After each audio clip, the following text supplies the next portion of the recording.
ఓం నమో శ్రీ లక్ష్మీ వెంకటేశ్వరాయ శ్రీ మహాగణాధిపతయే నమ.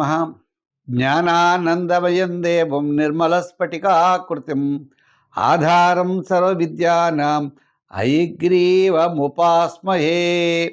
ప్రేక్షకులకి నమస్కారాలు తెలియజేస్తూ ఈ పరాభవ నామ సంవత్సరంలో మీ అందరికీ కూడా అభయ ఆయు ఆరోగ్య ఐశ్వర్యాదులు ఉండాలని చెప్పి కోరుకుంటూ మనం నూతన సంవత్సరంలో ప్రవేశించాము. వారఫలాలు మరి దీంట్లో ఈరోజు వేళ మనం చూసినట్లయితే మేషంలోనే చంద్రుడు, మేష వృషభ మిథున రాశిలో చంద్రుడు, వృషభ రాశిలో గురుడు, సింహరాశిలో కేతువు, మీనరాశిలో శని, అదేవిధంగా కుంభరాశిలో రాహువు.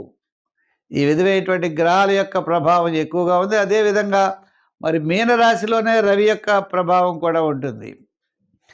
అంచేత ఈ వారం మనం ఏ రాశుల వారికి గ్రహాల యొక్క పరిస్థితులను అనుసరించి ఎలా ఉందో ముందుగా తెలుసుకుందాం. తప్పనిసరిగా వార ప్రారంభం వివాదాలకి దూరంగా ఉండాలి. వారపు మధ్యలో కార్యజయం, ధనలాభం. వారాంతం ముఖ్యమైన వ్యవహారాలు యోగిస్తాయి. నూతనమైనటువంటి ప్రయత్నాలు అనుకూలంగా ఉంటాయి. ఈ రాశి వారికి శని తృతీయ స్థాన సంచారం ఎంతటి కార్యక్రమాలైనా మీరు చేయగలుగుతారు. కానీ గురుడు షష్ఠ స్థాన సంచారం కుటుంబ ఆర్థిక సంతానపరమైన వ్యవహారాల్లో ఇబ్బందికరంగా ఉంటుంది. మీరు ఇవ్వాల్సిన డబ్బులు ఇవ్వాల్సి వస్తుంది, మీకు రావాల్సినవి రావు. మీరు ఎంత కోసం కష్టపడినా కూడా పబ్లిక్గా మీకు బంధుమిత్రులు కానీ కుటుంబ పరంగా కానీ సరైనటువంటి సపోర్ట్ మీకు లేకుండా ఉంటుంది. ఏదో చేయాలనుకుంటారు, పాపం చేయలేకపోతారు. ఎందుచేత ఇతరుల యొక్క సహాయ సహకారాలు మీకు సరిగ్గా అందగం. విద్యార్థులు దక్షిణామూర్తిని పూజించండి, మంచి ఫలితాలు ఉంటాయి. రాజకీయ పరంగా పెద్దగా ఏం అవకాశాలు ఉండవు. వృత్తుల పరంగా మనం చూసినట్లయితే రియల్ ఎస్టేట్ అంతంత మాత్రంగానే ఉంటుంది. ఇంకా ఎలక్ట్రానిక్స్ వారికి, జనరల్, లోహ యంత్ర వాహన వారికి కాస్త అనుకూలమైన ఫలితాలు ఉంటాయి.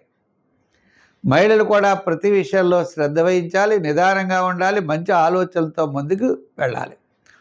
ఇంకా వ్యాపారాత్మకంగా కూడా చూసారు, నూతనమైన వ్యాపారాలు చేయాలంటే లోహ సంబంధమైన వ్యాపారాలు అయితే బాగానే పనిచేస్తాయి.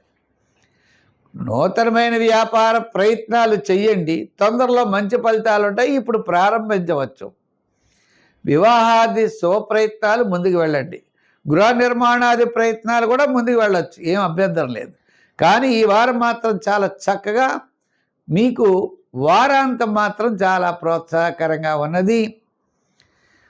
ఏ పనైనా నేను చేయగలను అనేటువంటి ధైర్యంగా ముందుకు వెళ్ళండి, విజయం సాధిస్తారు.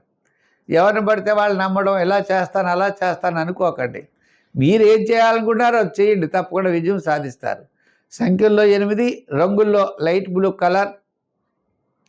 ఆరాధనలో శివారాధన, దక్షిణామూర్తిని ఆరాధన, స్తోత్రాల్లో కూడా గురు చరిత్ర, దత్త చరిత్ర, దానాల్లో శనగల దానం. మీకు వీలైతే మీకు రావి చెట్టు చుట్టూ ప్రదర్శనలు కూడా మంచి ఫలితాలు ఉంటాయి.